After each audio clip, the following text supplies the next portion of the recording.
सलीम की जानिब चले जाते हैं, उनसे जानते हैं कि क्या वो बनती देख रहे हैं सिचुएशन। जी सलीम शेख, क्या सूरत हाल बनती हुई देख रहे हैं कि एरियल व्यू अगर लें, और फिर बात फिर वही है कि कितने मुख्तलिफ हैं माजी के इंतखाबात से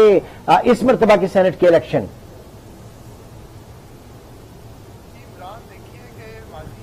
से जो मुख्तलिफ इंतखाबात इस तरह हैं कि जनरल इंतखाबात अगर हम पंजाब के हवाले से लें तो यहाँ पर तो जनरल इंतखाबात हुए नहीं। तमाम उम्मीदवार जो हैं वो बिला मुकाबला मुंतखब हो गए, जिसमें एक आज़ाद उम्मीदवार मोहसिन नकवी जो कि वफाकी वज़ीर दाखिला है वो भी हो गए। और अब जो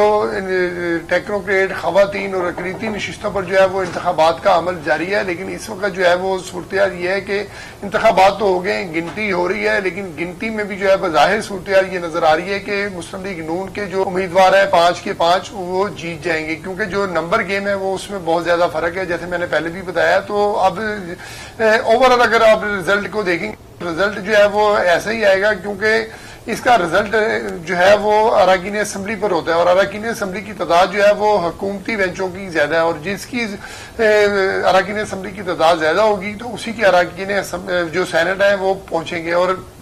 जैसे भी इक़्तिदार साहब बता रहे थे कि कराची में तमाम सीटें जो है वो हुकूमती जमात ने जीत रही हैं, गो कि उसमें एक आज़ाद भी है और एक MQM का भी है, लेकिन MQM भी जो है वो हुकूमत का हिस्सा ही है, गो कि वो पार्टी अलग है। इसी तरह जो है वो पंजाब में जो है वो 5 सीटें जो है वो मुस्लिम लीग नून के हिस्से में आने के इम्कानात है, उसकी गिनती जारी है। और इसी तरह जो है वो इस्लामाबाद में भी जो है वो मुस्लिम लीग हुकूमती जमात जो है वो इंतखाबात जो है वो सेनेट का जीत चुकी है। लेकिन बात फिर वही है कि अगर देखा जाए तो KPK में जो इंतखाबात नहीं हुए उसमें जो है वो बानी PTI की जो है वो हिकमत अमली की वजह से जो है वो इंतखाबात नहीं हुए। अगर वहां पर इंतखाबात हो जाते तो कम से कम KP की सतह तक जो है वो चाहे वो आज़ाद उम्मीदवार हो या PTI के हों या सुन्नी इत्तेहाद कौंसिल के, तो सीटें ज्यादा उन्हीं को मिलनी थी। लेकिन ये एक अलमिया है कि किसी भी अमल को जो है वो साफ शफाफ तरीके से आगे नहीं जाने दिया जा रहा, और जो कंटेनर की सियासत है वो अभी भी जो है वो उसी तरह चल रही है। हालांकि KPK में जो है वो खुद लेकिन क्या इसके ऊपर अब चूंकि मामला शायद अदालतों में चला जाएगा, लेकिन क्या इसके ऊपर ये समझना कि PTI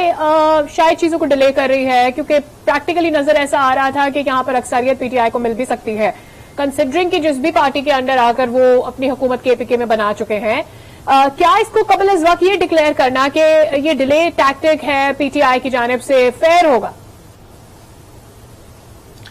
देखिए, अब इसको डिले टैक्टिक्स तो नहीं कहा जा सकता। जब भी KPK में इंतखाबात होंगे सेनेट के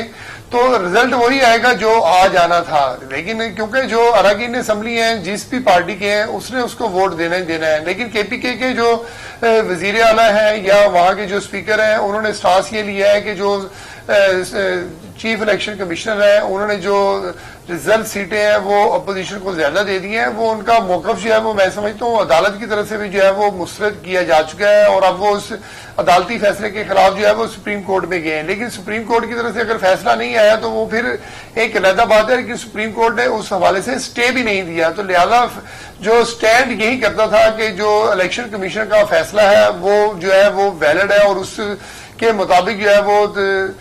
जो अपोजिशन है वहां की KPK की उसको जो अराकीन असम्बली की सीटें मुंतखब दी गई हैं, चाहे वो अक़लीती हैं या खवातीन की सीटें हैं, तो उन पर ओथ होना चाहिए। मैं ये समझता हूँ कि अगर आज ओथ नहीं हुआ तो आने वाले दिनों में जो है वो इस पर जो है वो ओथ होगा, क्योंकि जब तक या तो सुप्रीम कोर्ट इस फैसले को जो है वो कैंसिल कर दे, और मैं नहीं समझता कि ये इस सूरत हाल में होगा, क्योंकि जो KPK की अदालत है, हाई कोर्ट है KPK की, वहां से तो ये फैसला उनके खिलाफ आ चुका है। तो लिहाजा अब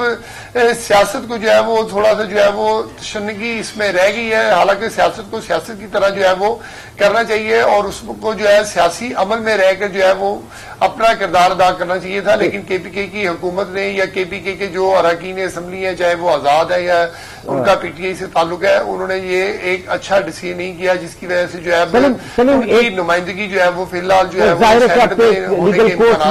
लीगल कोर्स में जाएगा, फिर वहां पे उसका फैसला होगा। ये बताइएगा कि अब सेनेट के जो इलेक्शंस हैं उसमें अकलियत आप एक अलग रख दें, फिर आप उलमा कराम की सीट अलग रख दें, आप खवातीन की अलग रख दें, जनरल अलग रख दें, लेकिन जब हम टेक्नोक्रेट्स की बात करते हैं तो टेक्नोक्रेट्स के लिए क्या क्राइटेरिया होता है ये जानना चाहूंगा, क्योंकि मैं अब तक जो समझ पाया हूं वो किसी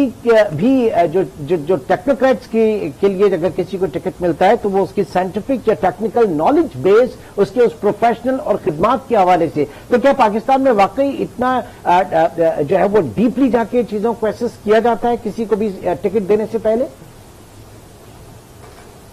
देखिए इमरान साहब, इसमें जो है वो उस तरह डीपली तो शायद मेरा ख्याल जो है वो जाके नहीं देखा जाता है, लेकिन क्योंकि अगर आप टेक्नोक्रेट की जो है तशरीह करें तो उसमें तो यही है कि वो अपने शोबे का माहिर होना चाहिए। तो लिहाजा अगर हम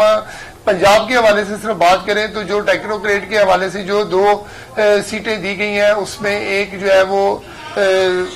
उसमें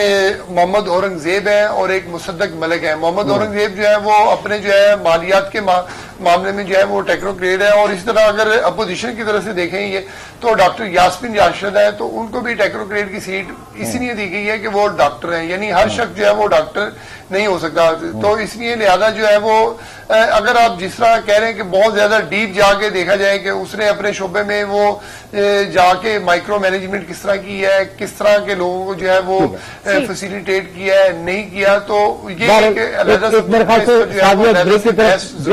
लेकिन इससे पहले मैं ये भी बता दूं या रिपीट कर दूं कि इसहाक डार ने 222 वोट हासिल किए हैं और टेक्नोक्रेट की सीट पर उन्होंने कामयाबी हासिल की है। जी बिल्कुल, हमारे तमाम नुमाइंदगान हमारे साथ मौजूद हैं। ब्यूरो चीफ इस्लामाबाद और ब्यूरो चीफ लाहौर भी हमारे साथ मौजूद हैं। उनसे मजीद इस हवाले से आगे बढ़ते चलेंगे और तफसीलात हासिल करते रहेंगे। गैर सरकारी गैर हतमी नताइज सेनेट इलेक्शन के हवाले से आना शुरू हो चुके हैं। वक्त हो गया एक ब्रेक का, हाजिर हो गया लाइव के साथ।